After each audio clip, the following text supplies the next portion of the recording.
Let's go na! O, di ba mga madam? Marami tayong mga bag dito mga madam ko.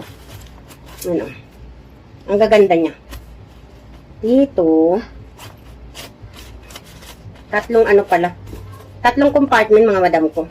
Isa dito sa harap. Isa dito sa gitna. Isa dito sa likod. So, kunwari, si Mia, mahilig pumunta sa badminton. So, may dalang damit. Ay, ang luwag. Ang dami pwedeng ilagay mga madam.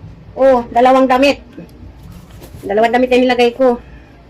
Wala, ang luwag. Tapos towel. O kung ano-anong. O, ayan o. Kasi si Mia mahilig mag, ano, pag umaalis. Minsan nagbabadminton.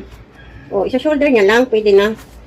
O, tapos, gusto mo naman, ilagay sa baywing. Sa baywang? Ilagay sa baywang. Baywang, tapos i-adjust.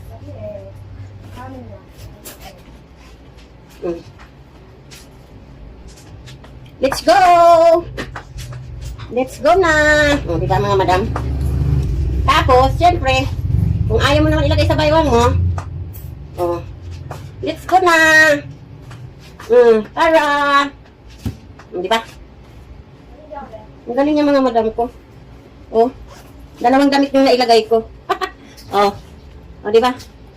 Murang-mura lang to mga madam ko. Tingnan nyo na lang sa yan na basket natin. May mga iba-ibang kulay pa. Ayan o, alam ko may pink ako nito. Ay, iba pala. Ay, parehas. Parehas pala ang kulay. Ay, parehas pala ang... Ay, hindi. Iba ang design nito mga madam ko. Ayan. Ganda niyo mga madam o. Nagkasya yung dalawang damit. Ang luwag pa. O, mayroon palagayan dito. O, ayan pa o. O, cellphone. Ilalagay dito cellphone. Tapos, damit. Tapos mayroon pa dito, pira. Dami pwedeng ilagay mga madam ko. Ano pang hinihintay nyo? Check out na!